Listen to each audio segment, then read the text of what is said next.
Capítulo 57.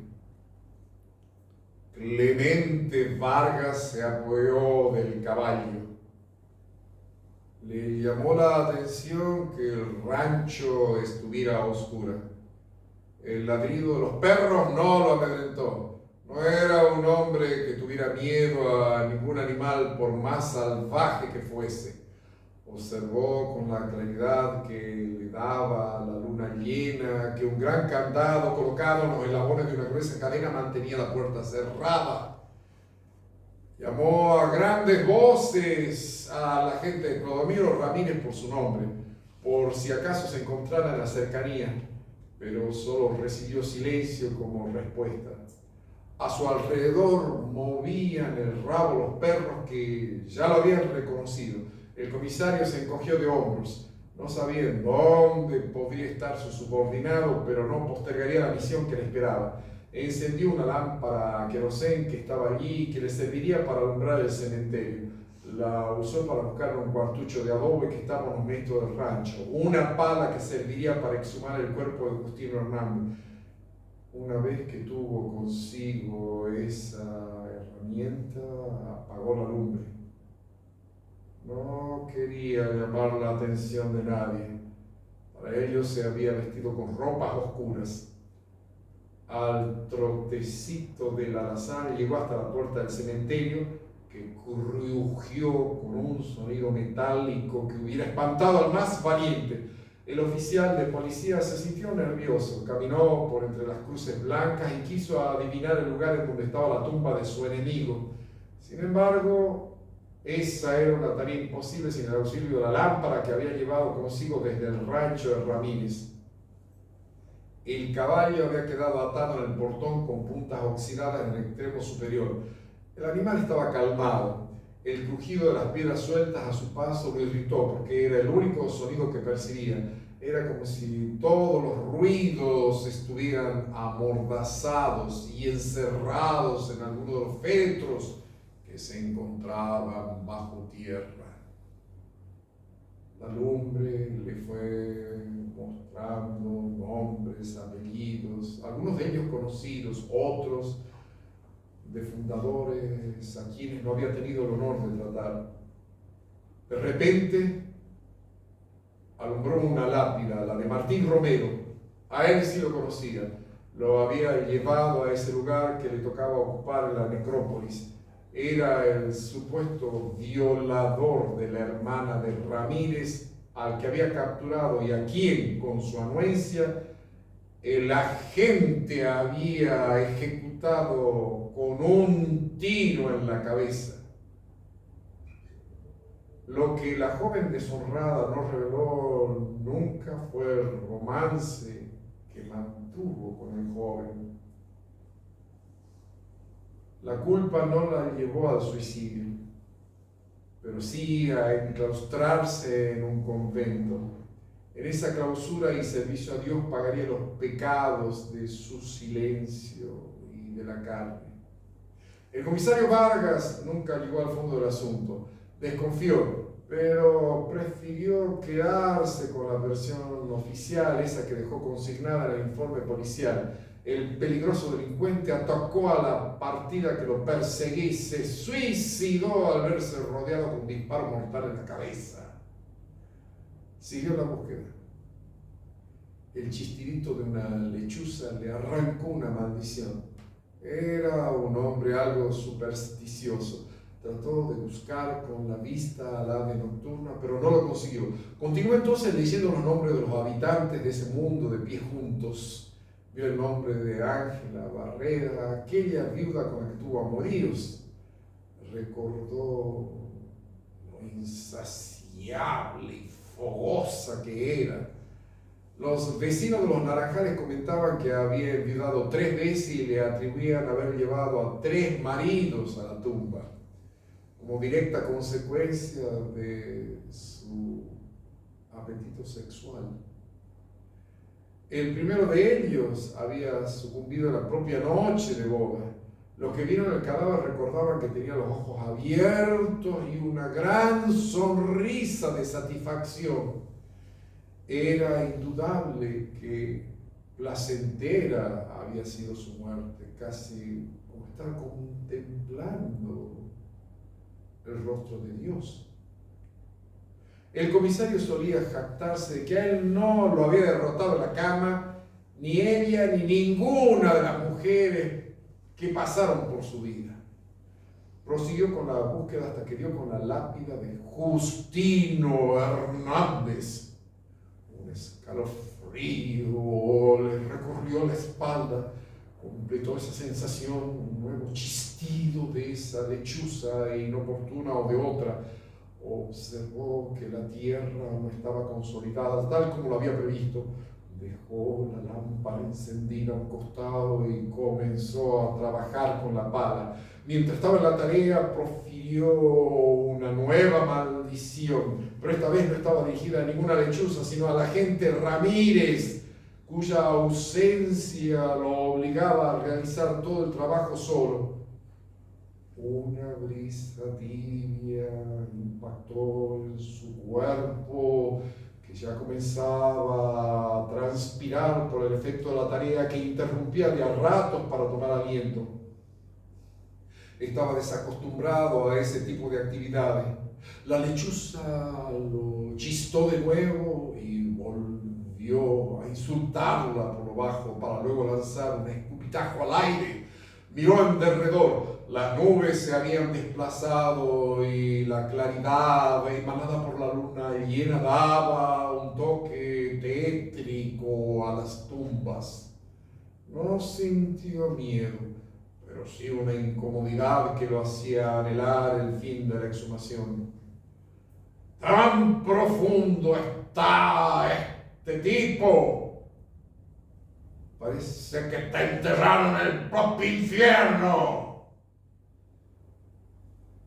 En cada palabra furiosa que daba, masticaba la bronca del rechazo al que lo había sometido a Aurora. Desde el primer momento había quedado prendado de su belleza y juventud. Sin embargo, siempre supo que sería difícil conquistarla. Las primeras aproximaciones fueron alentadoras, pero ni bien ella descubrió que era un hombre casado, levantó un muro invisible que el comisario nunca pudo pasar. Luego vino la desesperación y el acoso permanente hasta que ella convocó a esa reunión en la que hizo gala de aquel revólver plateado. Allí la solidaridad de Justino encendió la chispa del amor. Luego se concretó el noviazgo que él mandó poner fin como si fuera un dictador firmando un decreto inapelable.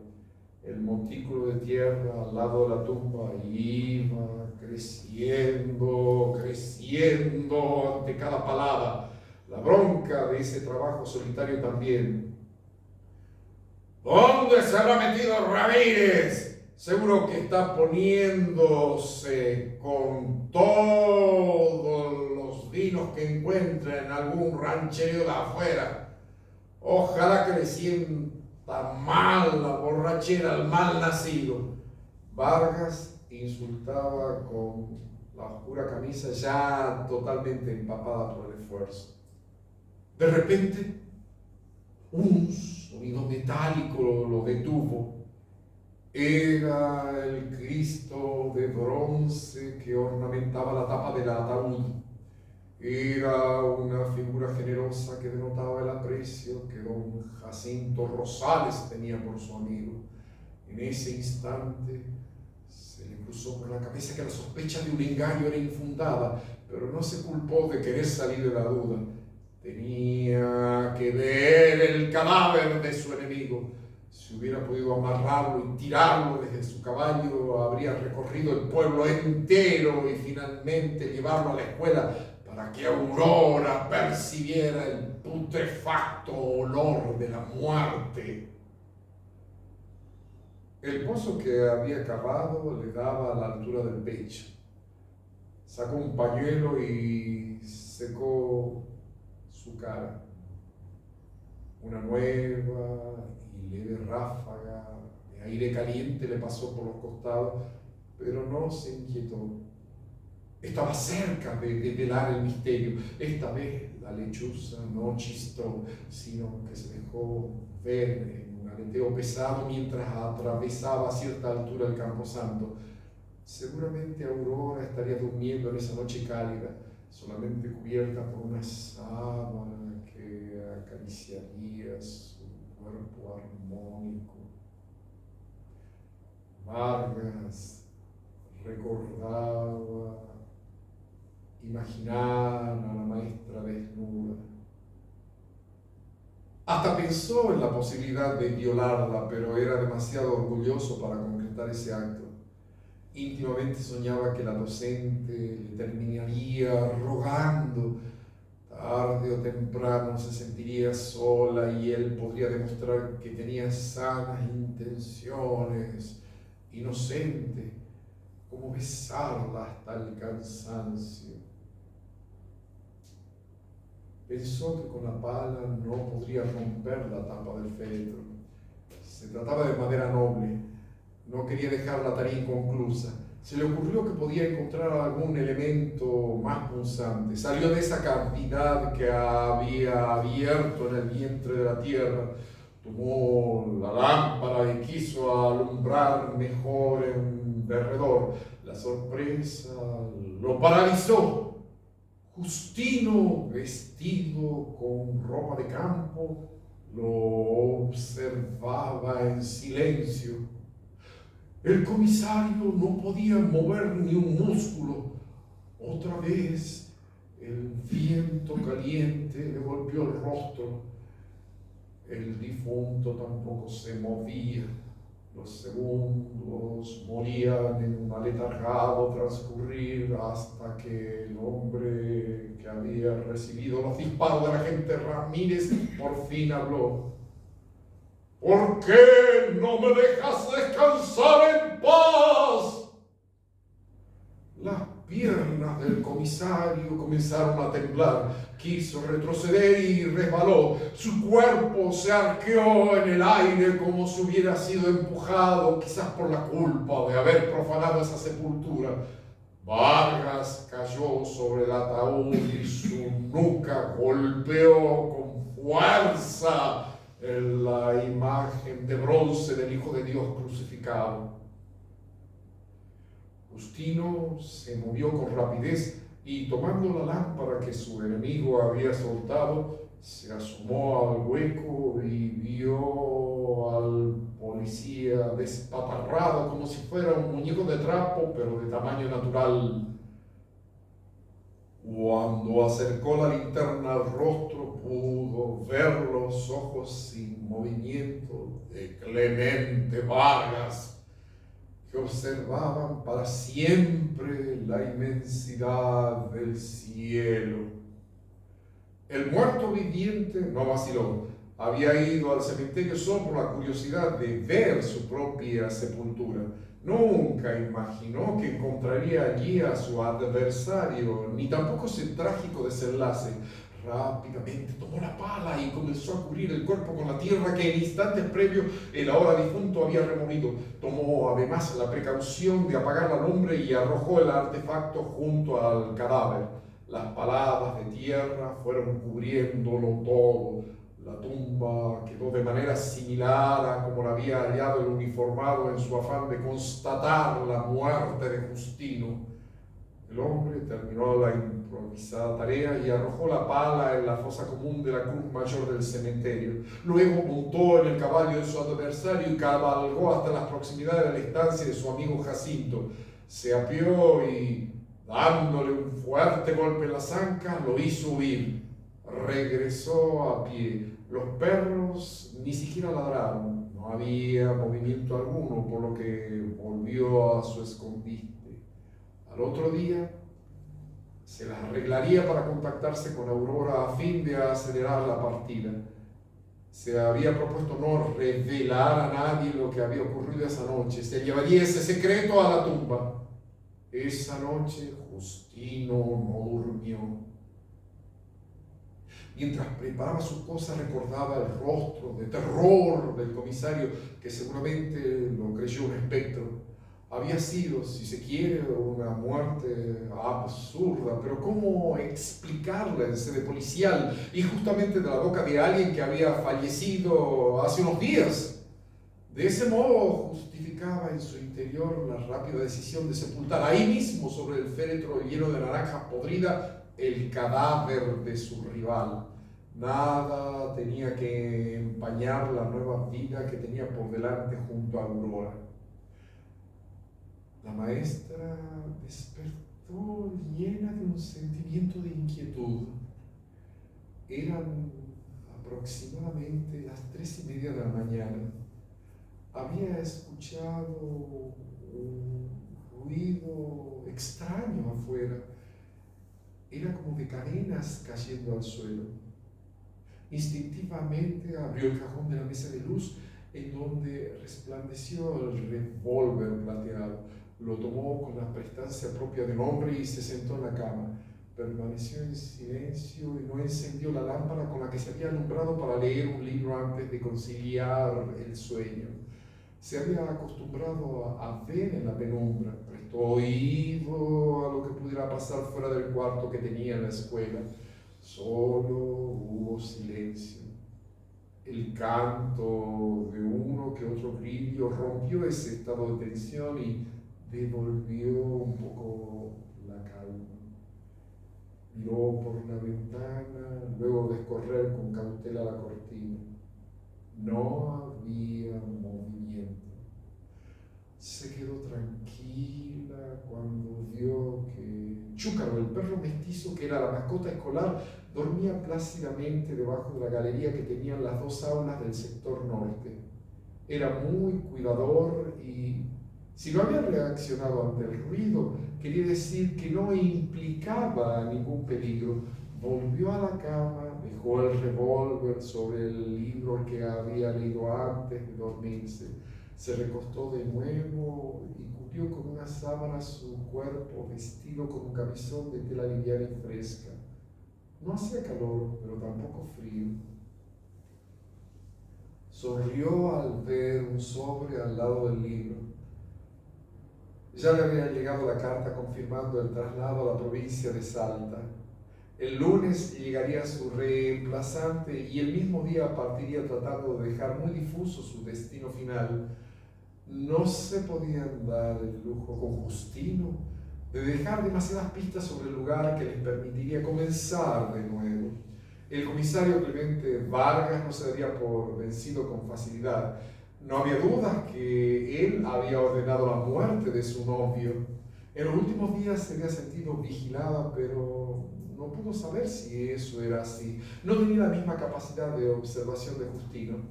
Al día siguiente se reunió secretamente con el hombre que amaba. Convinieron que él partiría esa misma noche. En San Miguel de Tucumán lo recibiría Piero, con quien, sin pérdida de tiempo, partiría a Salta, en donde Justino asumiría la administración de sus campos.